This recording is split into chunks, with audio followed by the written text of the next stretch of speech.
Hey, this is the other On Cinema podcast, the podcast in which myself, Ramsey, an On Cinema superfan, watches through On Cinema at the cinema with my co-host Caleb, who has never watched through the show before. Today, we got a mega episode. We're talking about season 6 as well as the second season of Decker. But before we get into that, Caleb, how are you doing today? I'm doing all right. I've been better. I woke up this morning at 4 a.m. in a blind fit of rage at the fact that when I went in for a trim to my barber, instead they cut all my hair off almost to the scalp, right? It's pretty short. Honestly, I did not notice you got a haircut. Well, I was wearing a hat when we went camping. Okay. So maybe that's Wait, why. so you woke up at 4 a.m. and then got a haircut, or did you wake up at 4 a.m. because you woke up in like a fever of rage from your haircut? I think your hair looks nice. I don't think it's bad. It's not a bad cut. It's just that I spent months growing out my hair, and I asked for a slight trim and to shorten the sides, and they took off about 1.5 inches at least from the top. And as you can tell, the sides are, they're buzzed. Where did you get your haircut? I don't want to say because it's actually a family member. So I woke up at 4 a.m. just very angry, very irate, and realized that, well, if I make sure to continue to eat lots of food and lift lots of weights, that I will continue to look better and better regardless of whatever a family member does to my hair. Yeah, it's important to have a good barber, because I feel like it's either one side of the spectrum or the other. Either they ask like a ton of questions about what you want, or they just start cutting your hair. Yeah, I told them what I wanted exactly, and it was ignored. But I think next time, this is the second time that this has happened, and I think I get comfortable and I forget, I have to really advocate to keep, because I had this happen before. And then the next haircut, I really made sure to tell them, like, hey, no, I want to keep as much of this as possible. And they did a good job. And then I got comfortable and forgot because they did a good job that time. And then now this time they cut off all of my hair. So now the next time I just have to, I put in my phone like a reminder, like in a month, like, hey, make sure if you schedule another haircut, make sure to really, really advocate for keeping as much hair as possible. So yeah, so that problem will be solved in like a month or two when my hair grows out. but yeah, so I'm kind of tired because I woke up at 4 a.m. I went and I bought a bunch of groceries. Since like camping and stuff, I kind of been off the, I've been eating like 3,000 calories a day, and then the camping trip kind of messed up my patterns, my food eating patterns, and I was like, okay, it's time to get back on the wagon. On the wagon? Yes. Yeah, on the wagon. On the wagon. That's where you want to be. Well, it depends on what you're doing. Yeah. If you're trying to stop drinking, you fall off the wagon. Yes. Because, well, right. Yeah. Okay. Yeah, you're right. Yeah. I'm back on the wagon because I'm like wagon. Making sure I'm getting those 3,000 calories a day. Nice and healthy food. Bulking up. Yeah, I've gained 15 pounds in the past few months. Hoping that, I know I look skinny as heck, but that's why I'm doing it, But yeah, so hopefully I gain another 5 pounds in the next probably 2 months. Listeners, in 3 months, we will post a picture of ripped Caleb on the Instagram. I'm just going to be redder. Redder and rounder, just like Alex Jones. Tomorrow morning, I am leaving with my family to go to Boise, Idaho. I was just in Boise, actually. That's where I got my no step on snake. They had that in Boise? Well, yeah. So in downtown Boise. So have you ever been to Boise before? No, I've been to Coeur d'Alene. But no, I've never been to Boise. So I go to Boise a handful of times a year for work, and downtown Boise is actually pretty rad. There's some cool shops. I got my no step on snake. poster at a pretty rad record shop downtown. The reason they sell that at the record shop, they actually had a lot of variations making fun of the "Don't Tread on Me" flag, because people have that on their license plates all over the fucking place in Idaho. I have a lot of opinions of Idaho. I grew up about an hour away from it. It's fucking terrifying. I think it's one of the most terrifying places in the country. You know, people are racist all over the country, but it's a different level in Idaho. Because people are racist in the South, but people move to Idaho to be racist. You know, are you familiar with the neo-Nazi compound in Idaho? Is it okay? So when you say neo-Nazi compound, are you talking about the one with the dude that looks like a Nazi villain, who's like helping run it? He's like super blonde. I don't know what they look like, but they're self-proclaimed neo-Nazis. Is this the one that like Channel 5 did like an interview with the guy? I don't know. I haven't seen that. Okay. But I grew up maybe 4 hours away from that place. Yeah. So fuck Idaho. I don't like Idaho. Boise is cool though. Twin Falls is all right. Okay. Well, I'm not going. So we're not directly in Boise. We're going to be like 45 minutes away. Do you know which direction? I believe north. I wish I knew the exact name of the city, but. Oh, yeah. So you're going to be like in the boonies then. Like. Yeah. What are you guys going to Idaho for? It's my cousin's wedding. You know, he's super young. I feel like when you're super young, you're hungry, so to speak, and he's getting married. My understanding is that he like got an internship towards the end of his like college. What do they call that? Your college something. I forget. Tenure? No. My understanding is that he got an internship for like software engineering at this company that he was mostly working remotely towards the end of his college career. And then as he got his degree, they're like, hey, we'll give you a full-time job. You just got to move to Idaho. Fucking Idaho. And I don't know. When I was young, I did a lot of dumb stuff like that. So not college. I was even dumber than that. But I did a lot of dumb stuff like living places that kind of were shitty and not realizing that I could just not.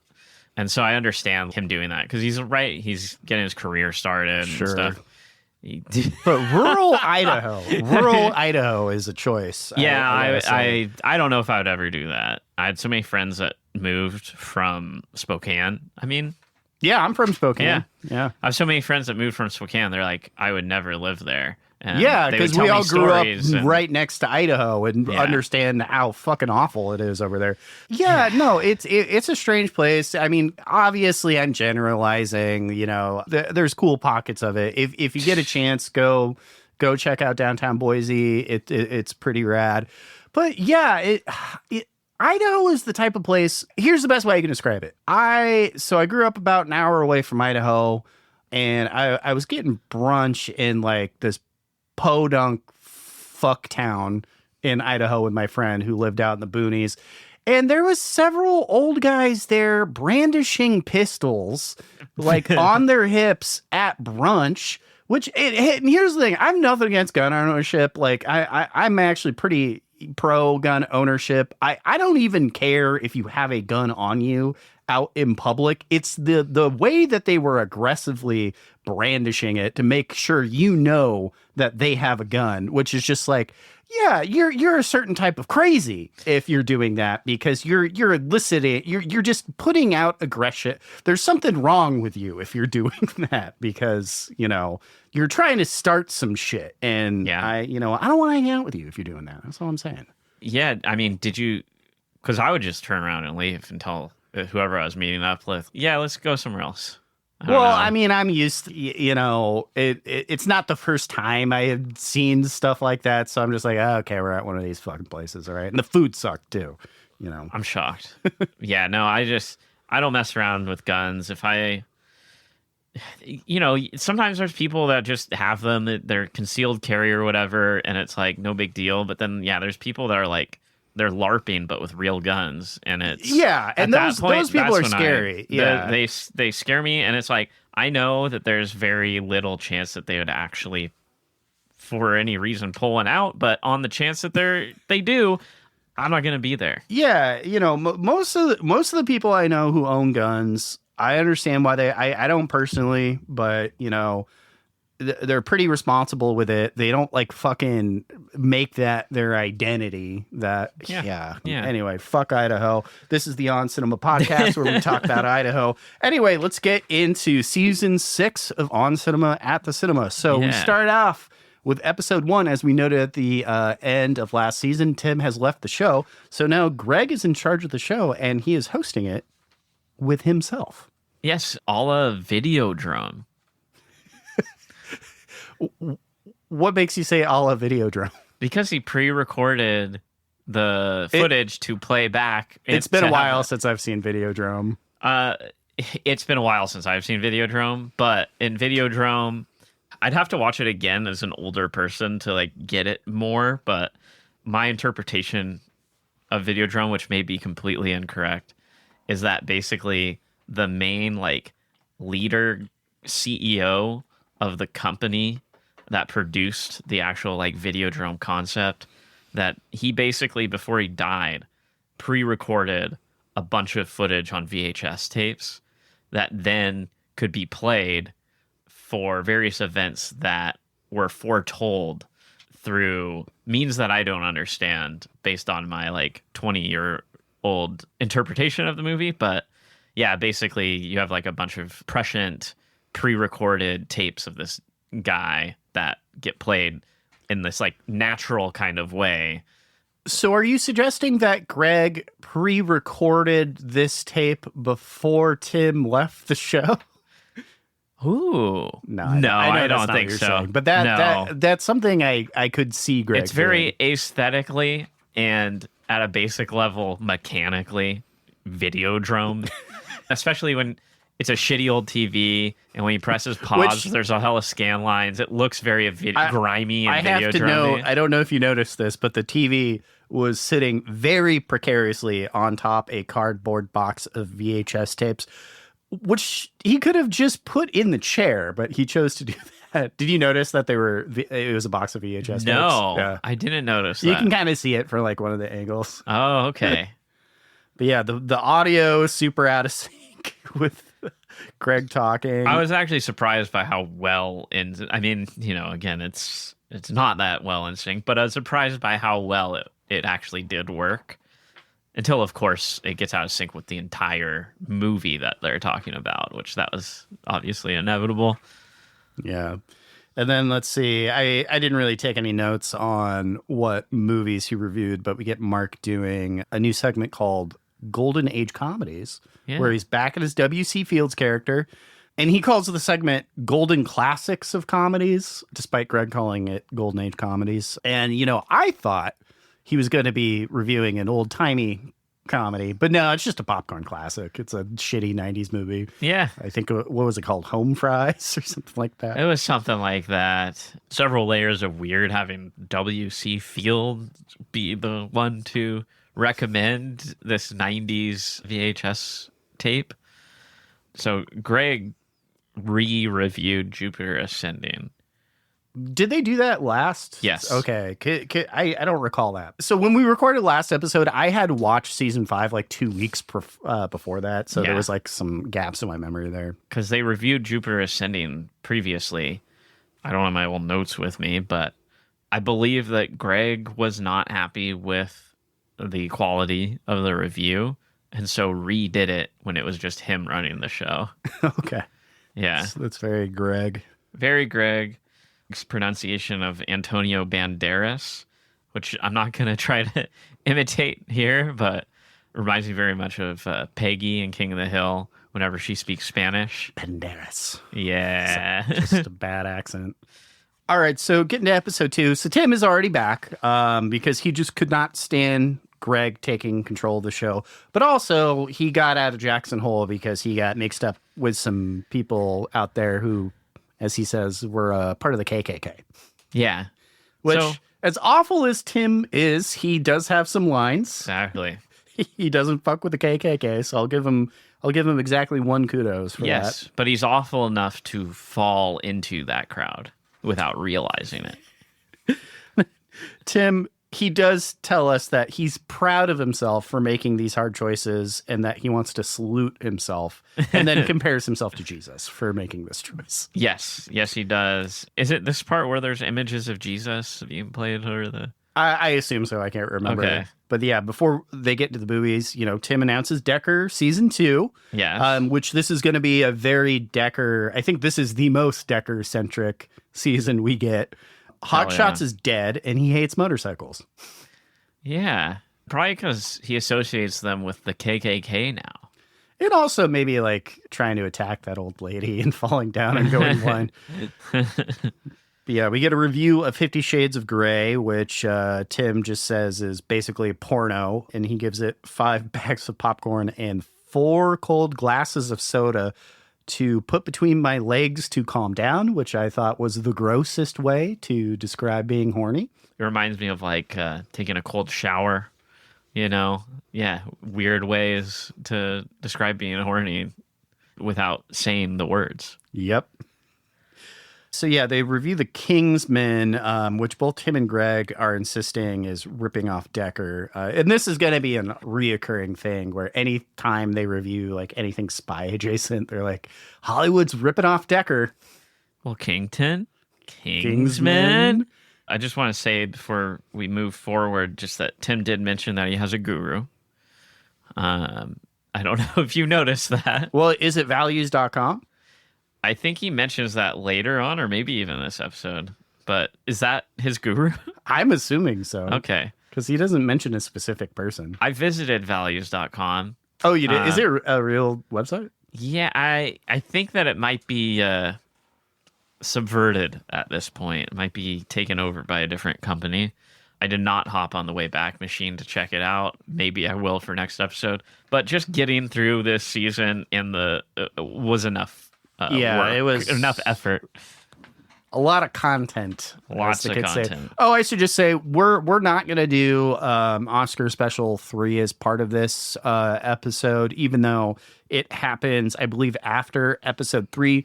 One, just because this episode's going to be way too long as it is, doing both season 6 and Decker 2. But also, Oscar Special 3, I think, is enough material for its own episode and is not narratively consequential to the season, really. So I didn't think we really needed to do that. But yeah, and then we get Mark again, and he gives us a very sad and half-hearted Golden Age comedies because he knows that segment's going away. Bye-bye. Bye-bye. No more Mark. We'll never see him again. Yep, they kill him. Yeah. No, he killed himself. So episode 3, Tim reveals that he's now living with Greg. I really, yes. So there's going to be multiple instances where Tim is living with Greg and is essentially dependent on Greg. And I always really love that dynamic they have when Tim's like kind of getting along with Greg. It's going to be short-lived, though. Yep, it's going to be short-lived. But yeah, Tim brings up that he's been reading values.com, announces the 3rd Oscar special, which we'll get into in a different episode. Yep. Yeah, and this week's On Location opens up with a very close-up of Greg's face, which is about Decker, which Tim is very into. Greg I think sort of seems like he's sucking up to Tim a little bit. Yeah, we're on to episode 3 now. Yeah, sorry. Did you have more notes about episode 2? This isn't written down, but I just want to say that, Tim took out a loan. Well, I guess, this is written down. Tim took out a loan for the hogshots and has decided to waste it on a timeshare in Hawaii. But I say, artistically, at least it's in service of Decker season 2. Yeah, it's an investment. And then the thing that I have to say that isn't written down is it is funny that Tim is living on Greg's couch because Greg is the most unemployed coded character of all time. Yeah, there are instances in the show where Greg does have a job. Okay, I'm looking forward to that because I can't wrap my mind around it right now. So I'll just say sort of. Okay. But yeah, we can move on to episode 3. Yeah, so Tim is living with Greg. Yeah. So Greg does the On Location. He's sucking up to Tim, and Tim asks Greg to help him with Decker 2, which Greg seems very pleased by. Tim calls the character Kingsman, which they reviewed last episode. You mentioned how close the camera is to Greg's face, and I wanted to say that it is the closest it has ever been in any of these on-location segments, and all of the on-location segments have been very close to Greg's face. So it's super impressive that they somehow managed to get the camera closer, because there's only so close a camera can get before it's just like, black because it's covered up by your nose or whatever. And also I heard it sounded like a baby making a noise in the background. I don't know if this is canon to the show, but I definitely heard it. I did not hear that during the on location segment. So I don't know if that means that if Ayaka's baby was there in the car or what. I don't know. I've never heard that. Yeah. Well, there was some sort of sound. I was going to bring this up next on episode 4, but I was a little confused by this whole thing. What's going on with Ayaka? Because in Oscar Special 3, Tim is trying to get back with Ayaka, and at the end of last season, Greg said Ayaka was living with him, but Tim and Greg are living together, and as of right now, Tim and Ayaka are not back together yet. So what? Yeah. I don't know what's going on with Ayaka. Yeah. It doesn't really matter, but it's probably just a... No, this is very important stuff, and we have to speculate. We have to circle back to this in a future episode, because we literally do not have the labor bandwidth to do it for this episode. Yeah. All right, so episode 4 opens up with Tim talking about how him and Greg are around each other literally 24/7. Yep. They are now shooting Decker 2 in Hawaii and presumably are traveling back and forth every single week. Which, I'd say it doesn't make any sense at all why they would be doing that, but they could watch a lot of movies on the plane. That's true. It's just especially funny considering that the episodes of Decker are it's maybe 25 minutes long the entire season. So Tim has taken over Greg's room because Greg is constantly watching movies in the living room at an extremely loud volume. Have you ever lived with someone or maybe stayed in a hotel with someone who just watches TV at an absurd volume? Yeah. Why do people do that? I think part of it, they might be deaf. They did it one time, and then that's just the volume that they can hear something at now. I'm the type of person where I'm constantly adjusting the volume on the TV if it starts getting a little bit louder. I've gotten better about that now because this headphone review guy, Critical, I don't know if you're familiar. He's this. Yeah, I've heard he's the clavicular of headphone review guys. Okay, well that's sorry. maybe pre nose job. He's an audiophile. He reviews high-end audio equipment. It goes through it with a fine-tooth comb and grades it to as objective as you can be. And his volume for listening to things is actually really low. And it made me realize, oh shit, I'm probably damaging my hearing every single time I listen to music, and I should not do that. And well, the thing about hearing damage, as someone who has significantly damaged my hearing playing in punk bands for a decade without wearing earplugs, is at a certain dB level, it stops. It's not the damage stacks, The nice thing about hearing damage is once you've done it, it's done. Yeah, exactly. Okay, but I've been a little more careful now since seeing noticing that in his videos. I'm I probably shouldn't listen to music super loud in my headphones all the time. So I forget why we were talking about clavicular. No. People watching TV or movies with the volume way too loud. I've always wanted to develop a module you can plug into your TV that works as an automatic aggressive audio compressor. So, I think that's actually probably already baked into modern TVs a little bit, but not well enough, I say. Okay, I think, you know what I'll say too, before we get off this topic. I'm going to cut all of this out, by the way. Okay, but not all of it. The people watching things super loud on their TV doesn't make sense to me, even from a volume standpoint, because it's the speaker is clearly being stressed. And it's like, it's that's the issue. It's distorted. Like, it's like they've turned their TV into a like greeting card, you know, like one of those, like, or like a drive-through speaker, you know. Yeah, it's like that. If you're gonna watch TV and have it be super loud, just plug it into a speaker system so it at least sounds decent. Maybe if they did that, they wouldn't need it so loud because it would actually be clear. They could hear it. I feel like my impression of a distorted TV sounded like Joe Rogan's bad impression of Joe Biden. It did, yeah. Yes. It's a little bit of an esoteric reference. Anyway, so episode 4, they're flying back and forth from Hawaii every week. They review the Lazarus effects. I think it's a little funny. So how they portray Tim being just like a little bit racist, you know, because he says little things. For example, that he thinks Donald Glover is Danny Glover. Yep.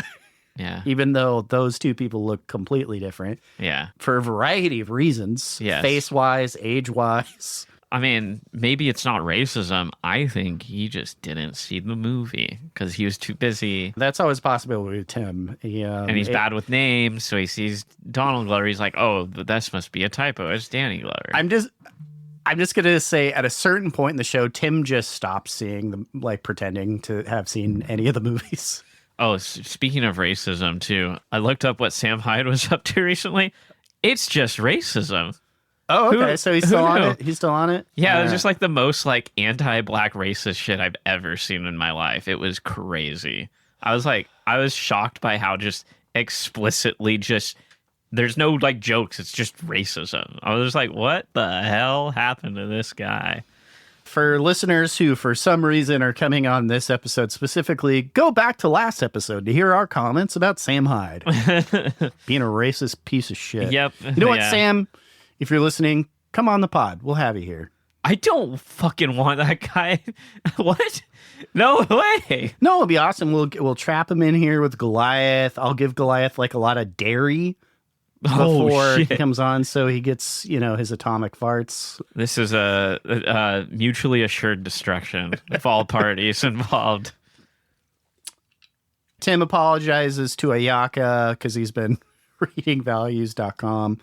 So I don't know if you caught this, but when Tim is giving out his message to Ayaka to come back home, Craig just kind of quietly says, "Where would you guys live?" I didn't notice that. That's pretty great. Which the answer is in Greg's apartment. Well, yeah. I am very proud of Greg for really, he's not a poser. He truly is about that life. Watching movies 24/7. Oh yeah, Greg knows who he is. I mean, a theme of the show is Tim has no idea who he is, but Greg, he was born into the movie buff life, you know. Oh yeah. And then the other thing was just Tim to Ayaka, you are the mother of my son, Tom Cruise Heidecker. I don't know at what point he starts just calling him Tom Cruise Jr., but he starts doing it. Okay. Yeah. Well, Heidecker's just a long name. It's his own name, but it's too long even for him to say. So last season, Tim had nothing. He didn't want to have anything to do with the baby, but now he's back and he's all about that. Like, what do you make of that? Oh, because he pretty much said he like denounced Tom Cruise Heidecker and said he's like, I'm gonna have nothing to do with the kid. And it was because of fucking Jackson Hole, and dealing with all the KKK and having to leave, and it was like part of his like idealist vision for his life got cauterized there, and it sort of forced his energy back into the other things in his life, and Ayaka was, you know, in the child, it was like a big other thing, I think. Yeah, I think that's part of it. I think part of it too is like Tim is like his character, which you'll see more and more of, is a textbook narcissist. Yeah. And I think now that, you know, the kid's alive and is going to be in his life, he has to be involved and kind of take control of the child's life. And as we're going to see later, he's kind of already trying to use Tom Cruise Jr. to live out his own dreams of being an actor. Yes, which we'll get to. Yeah, which we'll get to. Let's get to episode 5. It's Decker Day. Decker Day. It's Decker Day. The episode is dedicated to Decker. Hell yeah. Tim is dressed like Decker. We get Joe back. He's talking about his experience playing President Davidson. Hell yeah. Tim says Ayaka and Tom Cruise are now living in Greg's apartment. Which, what a sentence. And I'm sure Greg is super stoked on that. He's putting up with it for some reason. A little detail I enjoyed was Greg described Agent Kington's code-breaking ability as a supernatural power. Yes. But it's true. He's so good at it that he can it's go. Not realistic. He can go on the Lockmaker's website and.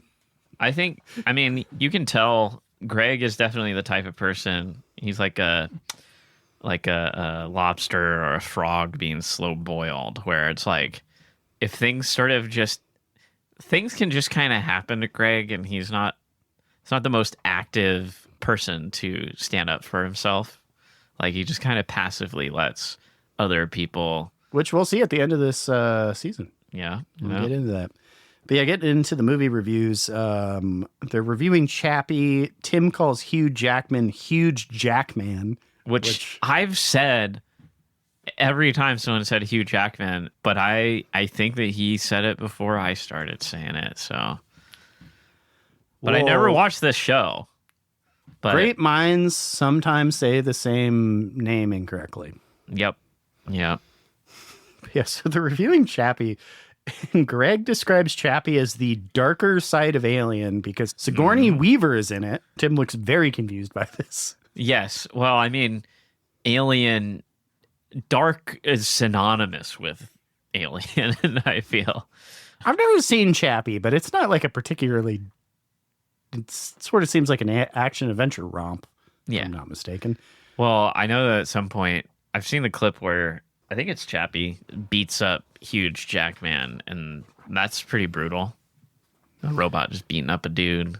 They're made of steel. So they reviewed the second best exotic marigold hotel, and I really enjoy this review for a couple of reasons. One, Tim is trying to remember the term ensemble cast. Oh, that's what was going on. And he can't remember the term, and then belaboredly is explaining the concept of an ensemble cast for like a minute and a half. That's what was going on. Yeah. Okay. Yeah. Pretty great. Yeah, because he kept describing like, oh, there's so many. Well, I think at the end of it, he says it's almost like there's an assembly of people. An assembly of, yeah. I do want to say, I've seen this movie. Is it any good? It's all right. Okay. Most of the movies they talk about are all right. Yeah, they very rarely review absolute dog shit movies. Yeah. Every now and then we get a Crudes. They review a lot of sixes, Yeah. I've seen this movie, which was such a surprise to see because I'm like, this is such a forgettable thing that I have witnessed, and this memory is being retread here, which I wasn't expecting. That's how I felt when they were reviewing Smurfs too, and You've seen that? No, I had the flashback of thinking I was dying from oxycodone overdose. Does Papa Smurf twerk his juicy rump? I've never seen the movie, but in the trailers, I don't know. Oh, okay. Anyway, my favorite comment about this review is that Greg seems to think that the second best exotic marigold hotel is a sequel. Yes, because it has the word "second" in the title. Yeah, that's my favorite part of the episode, to be honest. Tim keeps calling the coop. And the episode closes out with Tim saying a little bit more about Decker, and he says Joe plays the evil President Davidson, and Joe kind of goes well, hey now. Yeah, he's not evil in the show. Yeah, Tim fucking hates President Davidson. Yeah. Because he's a bureaucrat. Well, also he's a very obvious stand-in for Barack Obama, which I think that's where that's coming from. I am sure they never say it explicitly, but I'm sure the Tim character is a fucking birther. Oh, yeah, absolutely. Yeah, I think the birthing thing that happened before, that kicked off before on cinema, though, right? Oh yeah, I mean that Yeah. was going on like for years before even his first term when he was running. But I mean, all Yeah. through both of his terms. That was a big Okay. thing the fucking Tea Party latched on to. How weird. Which yeah, again, this would have been 2014, 2015 kind of peak Tea Party, Seems so quaint now. right? The one main thing I wanted to bring up was just the fact that Joe Estevez looked genuinely surprised that when they said that they were going to Hawaii to film, and looked like really put out when because they like leave at the end of the episode. They're like, time to go to Hawaii. And Joe's just like sitting there and like looks like he really wishes that he could have gone to Hawaii with them. I interpreted it. So I'm assuming they didn't shoot his scenes in Hawaii. No, they just shot him in a green screen in Which- LA. Most of the fucking season of Decker, they did not need to actually shoot in Hawaii. No. Really, outside of when they go to Pearl Harbor exhibit. Which, anyway, we'll get to that. We'll get to But yeah, that. so okay, let's get into Decker's season 2. We get episode 1 through 3. I'm just gonna say, sorry. we got another note. High alert. We got one more thing to bring up, which is just the fact that they had Joe Estevez on that show, on the episode of On Cinema, and didn't tell him what movies they were watching to review. And so he didn't see any of the movies. They always do that. Joe Okay. never has like. Okay. He's just like, oh, I haven't seen the movies. Like, Well, they didn't. They never tell him what movies to see, I don't think. yeah, but it sounds like Tim was expecting him to have opinions about it. Yeah, and then so as soon as he voices his opinion, they're like, "Did you see the movie?" He's like, "No." They just shut him down. just hilarious. It happened like twice in this episode. So we're getting into Decker season 2. We're going to cover episodes 1 through 3. And I just got to say off the top, Portugal for me is like peak Decker. I think this is the funniest Decker gets.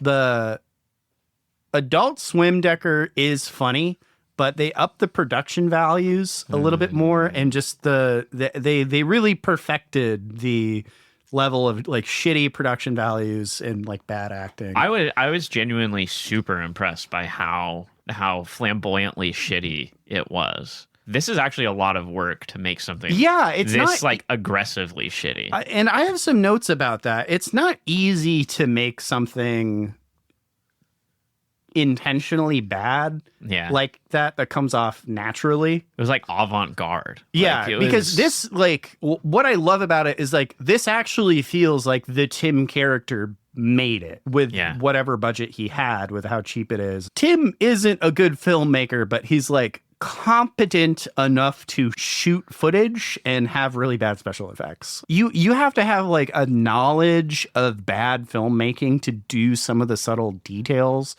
they do.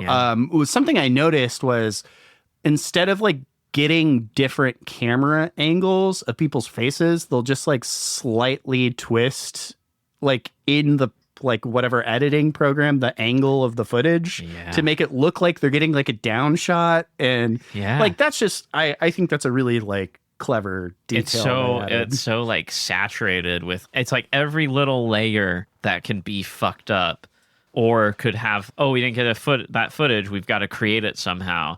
Instead of going out and getting the footage, they're like cobbling it together. It's so interesting. There's like this whole like little backstory that you can piece together by the different ways that it is shitty.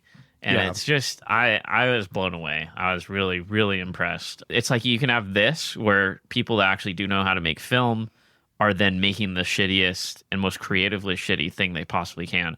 Or you get like The Room or a Neil Breen film where it's like, oh, this is like on that level, but in good faith, like genuine, someone is genuinely. I feel like if you or me tried to make something like The Room that came across like The Room, it would just not be funny. It just like, it would just seem bad. So it's like, really impressive that it works as a shitty thing, made by someone that knows how to make decent stuff. Yeah, and I will say, like they still are able to.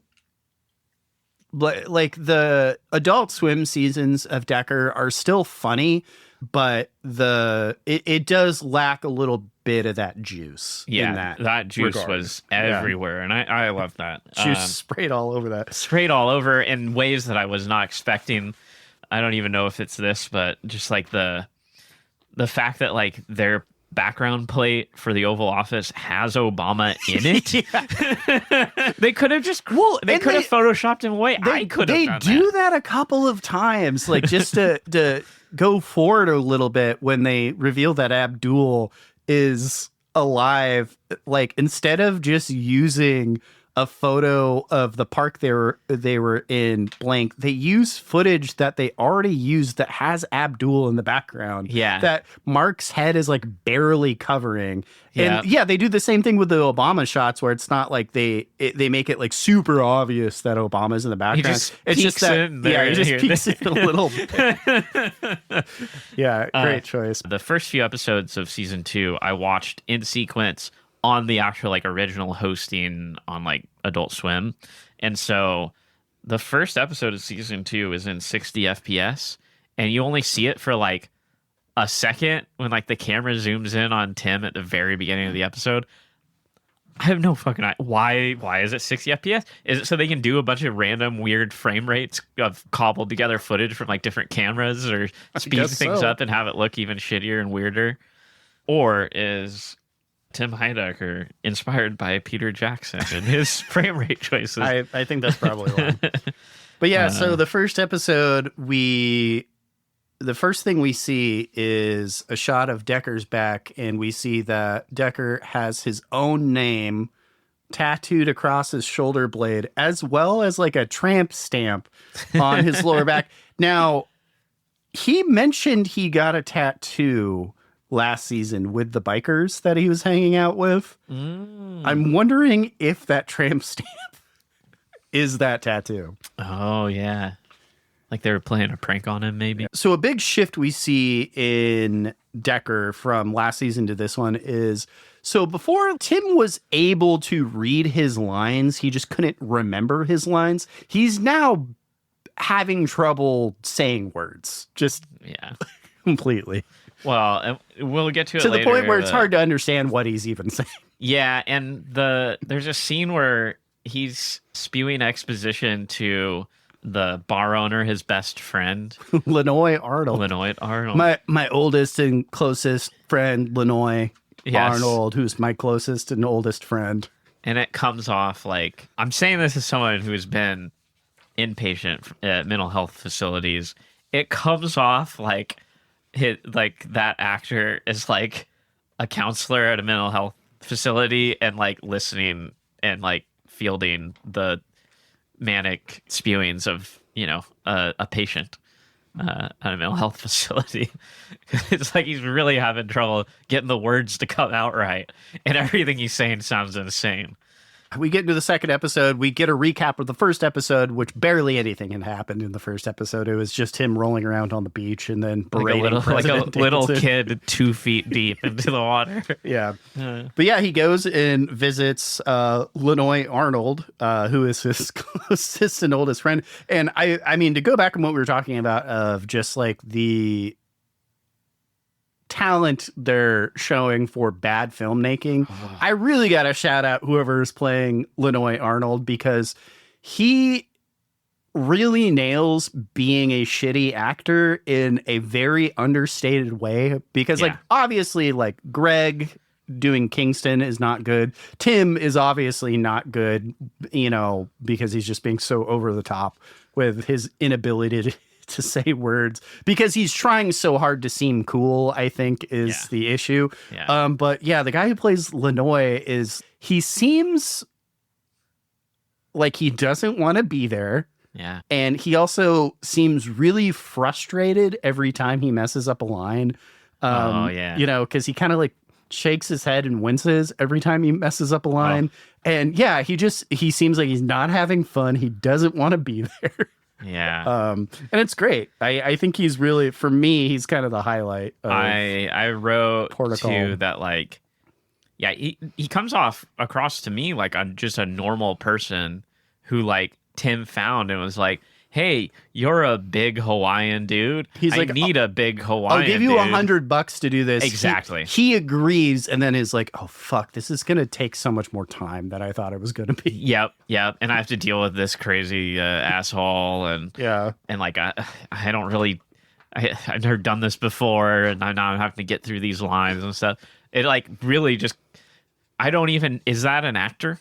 Or is that literally like a real person? That is really like their line readings. I can't tell. I don't know. I didn't look it up, but shout out to the actor who plays Lenoy Arnold. The complete lack of affectation in his line readings is great.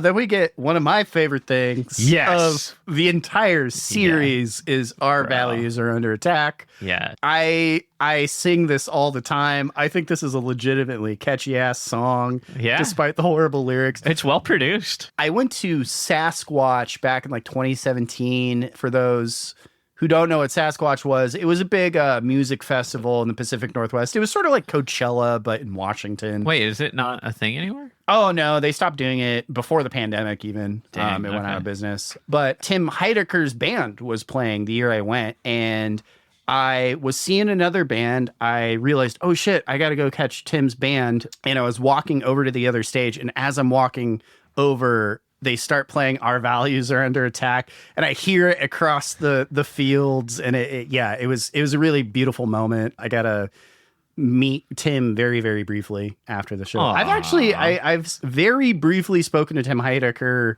on 2 occasions. Yeah. The second time was the first time I saw the live on cinema special. I had gotten up to go use the bathroom, and then I came back and I was walking into the hallway to go back into the stage room, and Tim was right there dressed up as Decker because he was about to run on as Decker.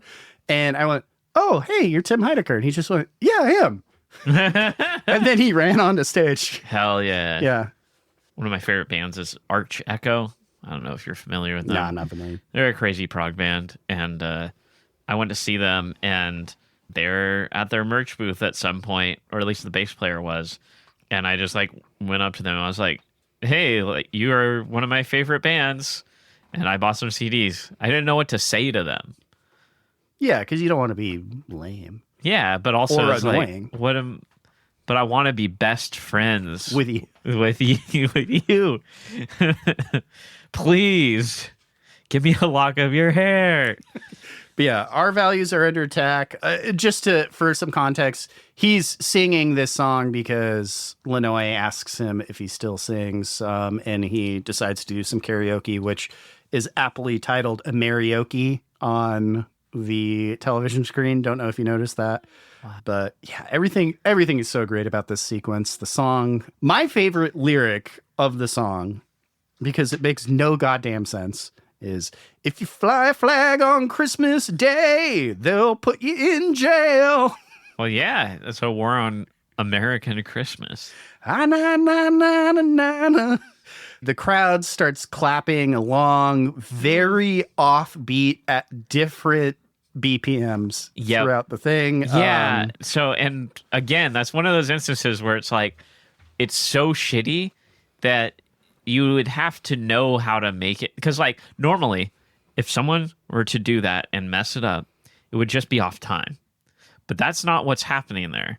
It's literally the people are clapping at different BPMs. And at certain points, it gets faster than the song. At other points, it's slower than the song. Yeah, there's a lot of great details in the background. Then this like attractive lady comes up and starts singing with Tim. But at a certain point, she's standing in front of the TV where they're showing both the lyrics of the song, but also just clips of the last season of Decker, which they couldn't play on the TV natively. They superimposed it like in post-production, so that when she's standing in front of the TV, her head is covered by the superimposed images of Decker. It's almost like she's wearing the TV on her head. Like I as don't a know if you mask. noticed this, but Greg is in the background clapping along. I and- didn't notice that. Yeah, no, Oh. he's one of the extras in the background, but he's dressed in his like Blues Brothers hat and glasses from the last season, Heck and yeah. it's very funny. He looks very sharp in that. So there's a record agent in the bar who the choice they made to outfit this guy, he has a very aggressive neck beard and is in an all black suit. And he Yes. goes up to Decker to offer him a record contract. Yeah. And Decker, in response to him, has this little quip, which I'm going to read. I went back and played this several times because I thought it was so funny. I had to get the exact wording of it. So when he's offered a record deal, he says to the agent, "Talk to my agent. I already is. I am CIA. I am agent of CIA." Which the logic there, I'm assuming, is he's trying to make a quip of like, I'm a CIA agent, like a record agent or something. Like, even if he said it correctly, the logic of the joke doesn't really make any sense. Yeah, it was like, he was like, I'm sure there's a joke there, and then didn't really figure it out, and then just said a jumble of words in the general direction to a joke. I don't think there is actually a joke that you can say that would make a whole lot of sense. The thing is, I understand the initial Impulse logic and- of yeah. it, but then it's not thought through at all. Talk to my agent, and I'm an agent, so yeah, it was like that. It was like, well, And the funny thing is, the way it's worded, he kind of realizes in real time what he's saying doesn't make any sense. yes, yeah. Talk to my agent. I already is. I am a CIA. I'm agent of CIA. You know, I'm glad that Tim is seeking something akin to therapy through values.com, but I think he should seek out speech therapy, maybe even before that. Yeah, so next episode of Decker 2, President Davidson is speaking at the National Convention of Special Interests, which I thought was very funny. They declare themselves. Yeah, he gets captured by terrorists, and then we get, which I think this is the first time we see it, Decker's very infamous reaction face, which will come up a lot more in future Decker stuff.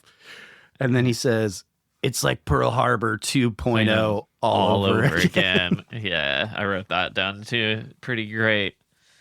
Yeah. When was Pearl Harbor 2.0? 9/11. 9/11 was Pearl Harbor 2.0. You're right. Yeah. But yeah, since we're doing this sequentially, we're getting back into On Cinema. We're on episode 6. Tim does confirm they are flying back and forth from Hawaii every week to shoot. Also, why can't they just shoot On Cinema in Hawaii? Well, because I'm sure the production, I'm guessing it's 2 different production teams. I suppose so. I don't know how much production in studios need for On Cinema. They need the studio with the theater chairs in it. That's only in LA. Yeah, then and they've got a tight schedule. That's true. They've got to keep to. Tim reveals that Tom Cruise Jr. is trying to be an actor, and we get that glorious headshot. Those eyes of that baby. Those eyes are like, they're like round blades. They're so sharp. And I thought that was like edges. a heavily edited image that they did. But then once you see that child actor, you're just like, that is a weird fucking looking kid. Weird looking kid. The only other note I had about this episode is they're talking about the movie In the Heart of the Sea, which Tim describes as a great opportunity for Ron Howard to direct a movie and get out of TV, which Ron Howard has been directing movies since the 70s. He is a veteran of directing movies. Tim's entire family living in Greg's apartment with Greg, which it's obviously a 1-bedroom apartment. And the fact that they are flying to and from, as Tim calls it, commuting. It's like 8 hours, an 8-hour flight for Hawaii. I don't think it's that long. Okay.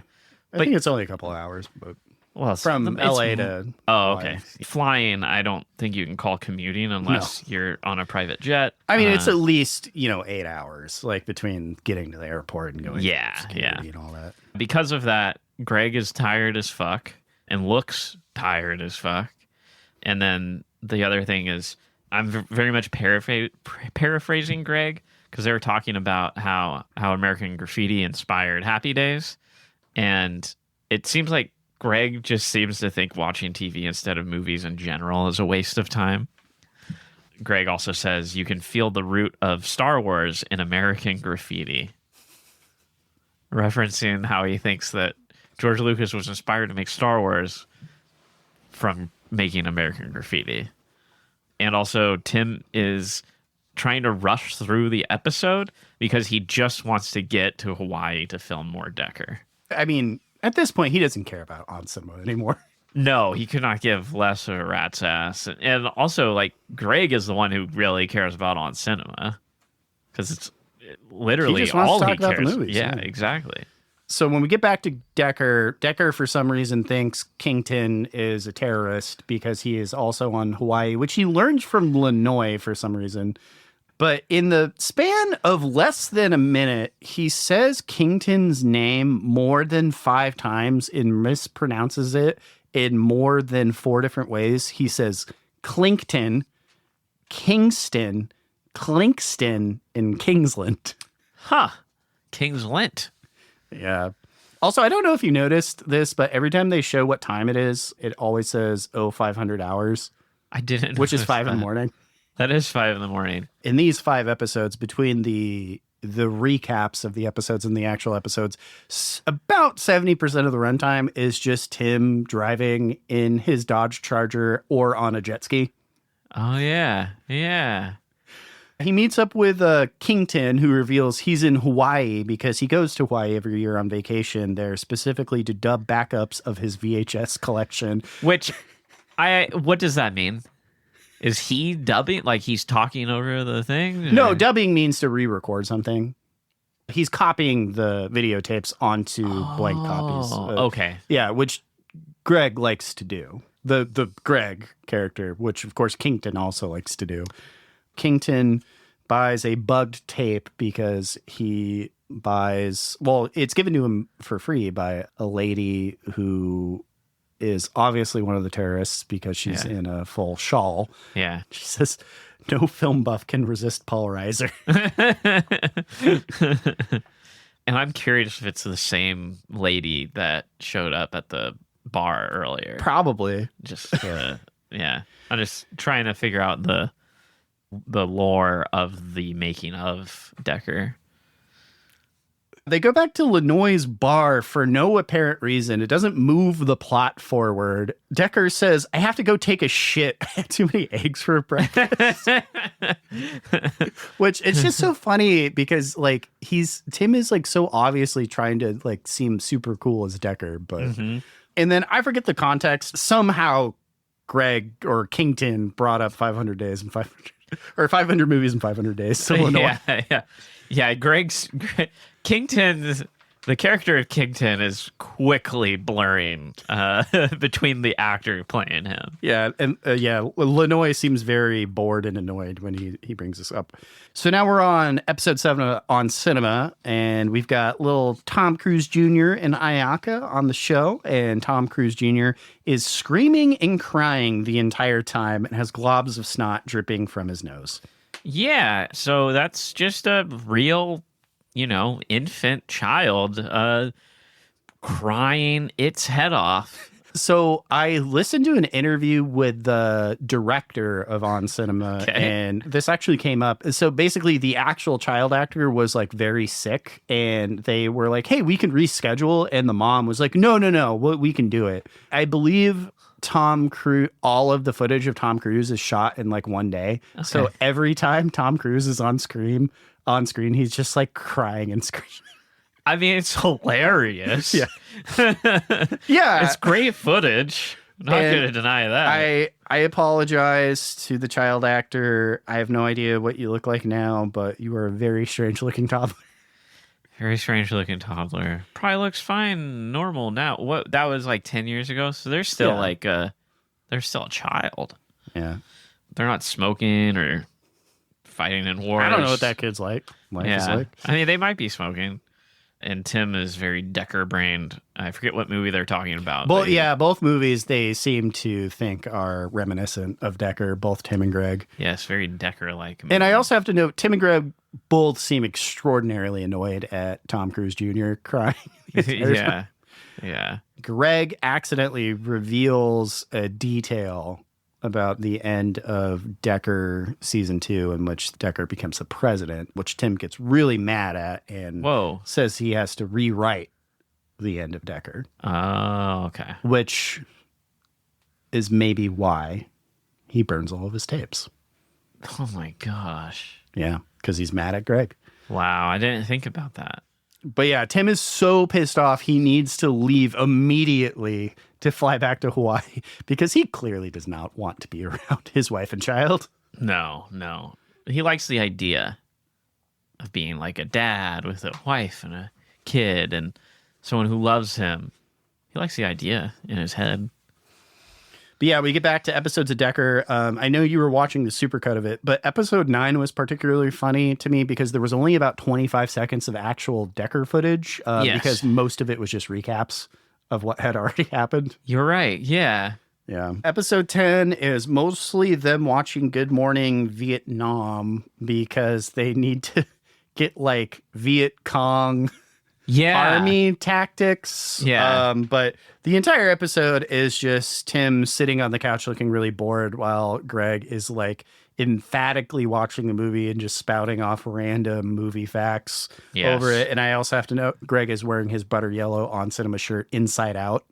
Yeah. Oh, that's what was going on. I was like, he's got another yellow shirt that's not the On Cinema. Because you can see the like Inside embossment Out. of the logo on there. Tim at this point has repeatedly accidentally called other actors and characters Decker before saying his lines. And you know why? Because he's reading the script in his head. Because the script says Decker before his lines. So he keeps didn't put that together. That's a really interesting point. He keeps going and saying Deck in the same line, or even saying Decker and then saying the line directed at other people. So next episode, Decker goes to save the president from the terrorists, which he presumably, like, they never explain how he knows where he is. So he presumably knows where he was the entire time. So, like, what have they been doing? Well, I'm going to say, in general, in the Decker universe, how characters retrieve or communicate certain information is handled off screen, we'll say. Key information, like locations of where other characters are. They just end up kind of showing up where the other characters are conveniently. He saves President Davidson. He immediately pulls a gun on President Davidson, as he loves to do to make sure he hasn't been compromised or whatever. The next episode of Decker is literally just 3 minutes of Decker berating President Davidson, telling him how cowardly and stupid he is. Yes, and making thirst trap faces after every sentence, biting his lip.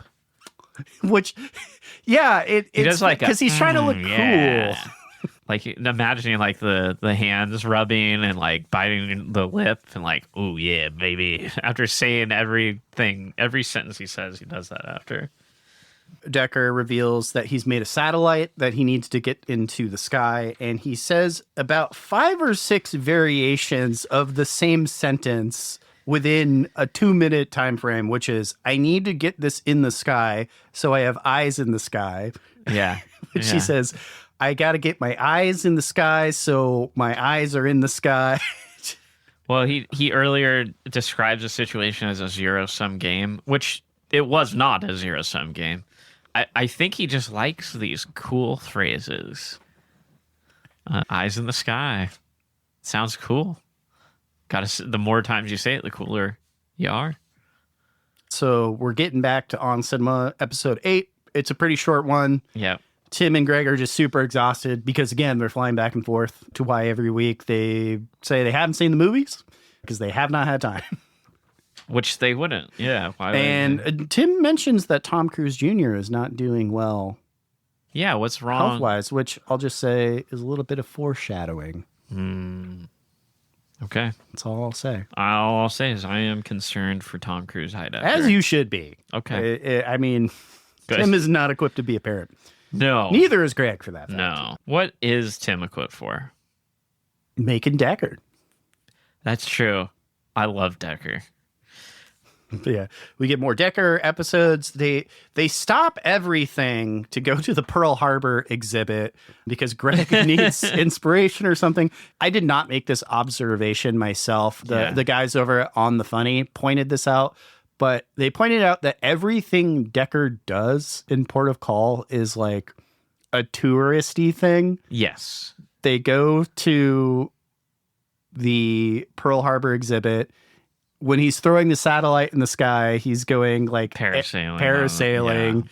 He goes on the zip line. Yeah. He goes jet skiing. It's literally if you go on vacation in Hawaii and you make a list of like, these are the things I want to do on vacation that are like all the touristy things to like get out of the way. It is these things. Yes. This batch of episodes is mostly them at the Pearl Harbor exhibit and Decker going through a ropes course because it's a CIA something. It's an old abandoned CIA zip line to get to the terrorists. The terrorists know he's coming because they have, Greg's bug tape, so they overheard his conversation. And the only note I have at the end of this batch of episodes is, amidst the chaos, Kington decides to go see a movie. So episode 9 of On Cinema, Tim alludes that there's a secret ending of Decker 2 that Greg has not seen the script for, which there's reasons why. Oh, no. Because he's going to burn his tapes. Oh, no. They review Furious 7, which Tim gives 7 bags of popcorn, naturally. Yes. A lot of really good Paul Walker jokes. Yeah. This was after Paul Walker had died. Yeah. Tim says, Paul Walker died doing what he did, which was driving really fast. No, he didn't die doing what he did. He said, which is actually true. That is how Paul Walker died. Yeah. Died in a car accident. Driving really fast. And then he says, in honor of Paul Walker, they should officially change his name to Paul Driver or Paul Turbo. Or Paul Car. Oh, God. Tim says this movie has a lot of high-speed car chases like Decker. And Greg says sometimes you don't like car chases when they end in fatal accidents. Rip Paul Walker. Rip Paul Driver. All I have to say is tragic that he died so young, but from his death, we got that wonderful, wonderful image of Paul Walker and Brian Griffin, the dog from Family Guy, in a car together. It's because there was a plot line in Family Guy around the same time that Paul Walker died, where Brian the dog died for a couple of weeks. Well, yeah. Well, they established at the very beginning of that episode, we have this time machine, but it won't work. It's just that image. Anyway. Oh, because they both died, and so it's like commemorating both of them. It's a memorial to Brian the dog. I thought it was gonna be Paul Walker driving and then running over Brian, and then it was a fan-made, dying himself. Poorly drawn image of Paul Walker. I can hear the like the song that plays at the end of Fast 7 when Paul Walker. I've never seen a Fast and Furious movie, so not even one. No, I've never seen any of them. The first one's pretty good. Actually, it's just I'm a good person, so get out of here with that crap. It was the early 2000s. We didn't know Paul Walker was a creep. I never saw him. Was he a creep? I don't know anything about Paul Walker. Yeah, he dated like a 16-year-old girl when he was like 35 or something. Yeah, everybody was doing that back then, though. So. Yeah, not everyone. Not everyone, actually. Turns out. I haven't seen Fast and Furious movies because I'm a good person. I liked the first movie when I was, a teenager. I'm sure it doesn't hold up as well nowadays as an adult. I'm sure they're fun. The first one's fun. The 5th and 6th one are fun. Even the 7th one, I don't know. It was kind of boring and just a cacophony of steel. So back to Decker, we get the last 2 episodes. Decker is trapped in the terrorist compound. They have him locked by one arm, so he's able to call Kington to break the code to his lock. And again, Kington is in a movie. Decker calls him. Oh, yeah. In a theater of identically green screen dude in a gray shirt. Which I love that they had the thought to be like, all right, we got to make this kind of look like a different dude. So like some of them, he's wearing a hat, but he's wearing the same shirt. The same shirt the whole time. Yeah, so Kington's able to crack the code because he just asks Decker for the serial number on the back of the lock, which he looks up the code on the lock manufacturer's website. Yeah. Which I thought was very funny. So Decker gets free. He tortures one of the terrorists by waterboarding him with an American flag. The violence in Decker is filmed to be silly. Like it's poorly choreographed and not realistic. But there's just something about the way they shoot all the violent scenes that is really disconcerting and creepy. I think that's like a very intentional detail. It's very leering. Tim is obviously like Tim the director is getting off on like the excessive violence of like particularly the waterboarding freaked me out a little bit because it just looked real. Well, I was going to say it didn't look real to me, but really? Like the way, like how exaggerated and just like, I think just how kind of leering the shots were, like how close up they were. It came across as like exploitive. Extra disconcerting because you can tell that whoever's directing this is like just like getting fucking rock hard. Like I was swept up in the moment of it where like, I mean, how do you fake waterboarding? Yeah, you don't really. You don't. You just do waterboard the other person, right? That's the like. There's no faking it. It's not that bad if you do it for just a few seconds, probably. Yeah, but I've never waterboarded anyone. It really. I mean, also the fact that it's a real thing that is, systematically performed by the state. It just really creeped me out. Yeah, and no, it did. It grossed seemed me out. Like I think that was a very intentional choice they made. Yeah, to make it come across that way. Yeah, because Tim the character would, I'm laughing now, but it was really upsetting actually. Yeah, I forgot about it, and I was just like Jesus when I saw it. And then he makes the terrorist shoot himself in the head. Oh yeah, and his blood splatters into an American flag. Yeah. And drips, it splatters and then drips down into an American flag. Yeah. When he's forcing the terrorists to do that, he says, "I'll see you in hell," or "Good luck in hell." Because he's like, I'm not going to hell. Also, apparently he's torturing this guy inside a storage crate. But the background is like a rock wall. Yeah. Yeah. Oh, yeah, and then the terrorist reveals that Lanoy, Decker's oldest and closest friend, Lanoy Arnold, is both... So the terrorists are working for him, but he is also working for the terrorists. Yeah. We should know, it's very unclear what the terrorists' plans are. They just happen to be on the island. Yeah. It just seems like not a great position of advantage for them to be on an island away, thousands of miles away from the mainland, United States, and doesn't make a ton of sense. And like literally the opposite side of the planet from them, it literally couldn't be further away from where their headquarters would be in real life. But it's revealed that Lanoy is working for the terrorists or vice versa, which I was shocked by because I assumed the whole time that it was Kingston. No, as Lanoy says, or it says when Decker confronts him, Kington loves America too much. So Decker confronts Lanoy, who the actor seems very uninterested in what's going on. Yes. Yeah. Very. This is the moment where how impressed I was, like, peaked at the actor of Lanoy. He just seems uninterested and annoyed. Yes. To be there. But Decker kills him in hand-to-hand combat. Yeah, and at no point does Lanoy get knocked down. He just sort of He sits goes down. onto the ground. No, he like sits down very slowly. Yeah, he just kind of like leans over and just casually, slowly just gets on the ground on his back.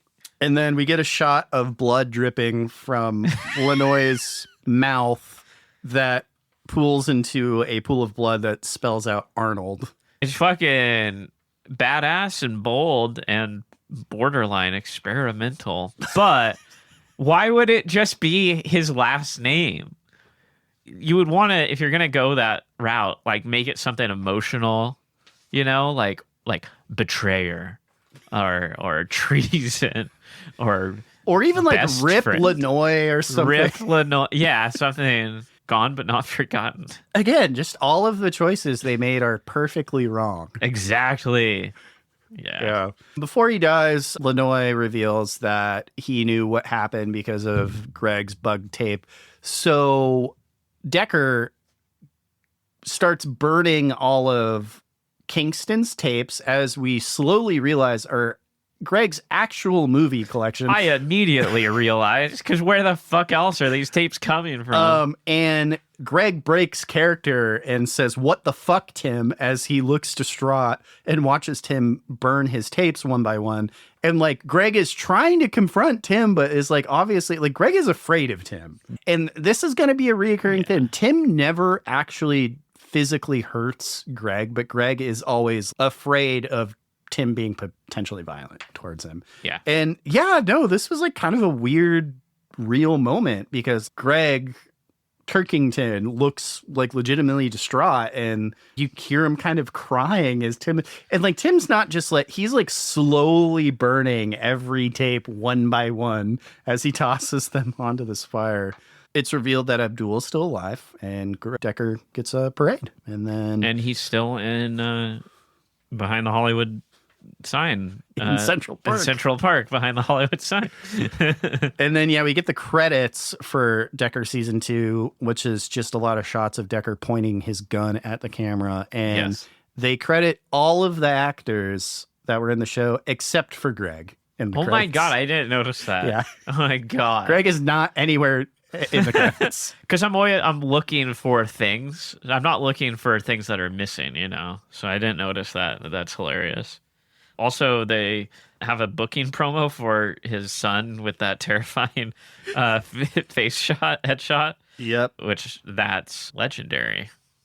And so, we get the last episode of On Cinema. It's only 5 minutes. It's pretty short. Greg is not there, presumably because Tim burned all of his tapes. It's also kind of insinuated that he moved out of the apartment. And then, Tim proposes to Ayaka. And that's our wrap on the season. Ayaka is too fucking sweet and too fucking good for Tim, but she's also too young to know better, and she will be trapped with this ogre of a man for too long. But we had a lot of content this season. We haven't even gotten to all of it because we haven't discussed the Oscars special. But as I always ask, how are you feeling about the show so far? I feel like we've made kind of a pretty large leap in development this season. I can't think of a good metaphor right now. I'll come up with one later, but this is the best season so far, I think, in my opinion. Yeah, I agree. So far, I think we're about to hit a really strong stride. I'm really excited to talk about really everything going forward because they've been laying a lot of groundwork and it's just going to get, I think, weirder and deeper and darker. I mean, are you starting to kind of see why people get obsessed with this show? Yeah. I mean, this is the first season. I mean, keep in mind I'm biased because I love stuff like The Room and Neil Breen films, and so Decker I'm a huge fan of as well. I love like extremely vain and incompetently made vanity projects. So I'm just a huge fan of Decker and always have been every like little clip that I saw, but I never knew where to start. And so I'm just kind of biased in that way when I do say that like this is my favorite season so far. It feels almost like I'm not being true to the show. Almost like I'm a fair weather fan because I'm like, Well, no. I think it's all of On Cinema, the whole universe, which Okay. makes it so compelling. Like just the show by itself, that's not the reason why I'm obsessed with the show. Why I think it's maybe the most interesting piece of media ever creative. It's all of it that's surrounding it. The meta shit, the fact that all of these different like intervening projects affect one another, like what's happening in On Cinema affects Decker, what happens in Decker affects On Cinema. And then on top of that, we haven't really gotten there yet, but there starts to be like actual emotion in the show. It's a really, really slow burn, but like I've said, there's been moments in the show that have made me cry. okay, so if I say this is my favorite season of On Cinema so far, and it's the season with the least focus On the show. on cinema, am I a piece of shit? No. All right. I mean, this is the first season where I think they started to really seriously think about the show as a grander narrative. Like there's funny stuff in all the seasons. Yeah. And like they were slowly kind of baking things into it, but it didn't really seem like they were thinking very far forward. You can see they're like, okay, we're trying to actually now tell a story. Yeah. Yeah, but no, this is the first season that I liked. Whereas like previous seasons I've gotten through, and there have been things that I did like and I appreciated and I feel like I understood what they were going for in the previous seasons. I don't feel like I like misunderstood the media, so to speak. Well, yeah, because it's just on its own, the first handful of seasons, yeah, they're funny, but there's not that much that's like super interesting, I guess, outside of it, where now you have this whole other media project that this character is working on that, yeah, it's this weird, incompetent vanity project, but you also get to see kind of the psyche behind the person who's making it, but only filtered through this other vanity project he's doing. Yes. I'm really excited to talk about, to get into just everything going forward, because I think it just gets better and better.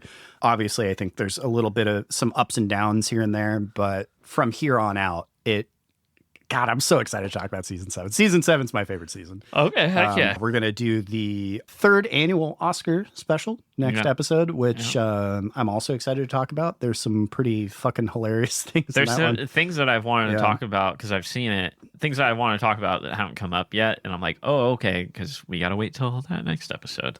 Yeah. That will have to wait until next week. I have one question for you. Yeah. How did you manage to watch the show up until this point? Well, because how did you maintain interest? Because it was just like a thing. I say that I watched it as it came out, but I wasn't like feverishly watching it. It was just like, oh, this show. It was just like, oh, there's YouTube. a new episode of On Cinema up on the Adult Swim YouTube. I'll go watch it. I wasn't watching all the episodes of Decker as they came out. I think I watched season 6 and then realized they had made this whole other thing and watched, the supercut Protocol Hawaii and thought it was really funny. Yes. It wasn't really until season 7 where I was like, I'm in. Like I'm following this very closely because I think you'll understand why once we get to season 7, because that's where I'm at now. Now I'm in. Yeah, you've done it. We've done it. There. So the most recent Oscar special, I went to a live screening of it here in Seattle, and while we were all waiting in line, I overheard some people talking, and there was somebody asked somebody in line, it's like, so like how long did it take for you for the show to make sense to you? And he's like, took me about like 6 hours of content, which I feel like that's right about where we're at. Exactly. A little more than that with the Oscar specials and everything. Cool. Well, right on. Thanks for listening, guys. We have an Instagram. It's the Other On Cinema Podcast. If you want to follow us and shoot me a message about how we should keep it about the movies. Like I said, in 3 months, we're going to post a picture of Caleb looking buff as hell. But until next week, fuck Idaho. Fuck Idaho. Except for Boise. And Twin Falls.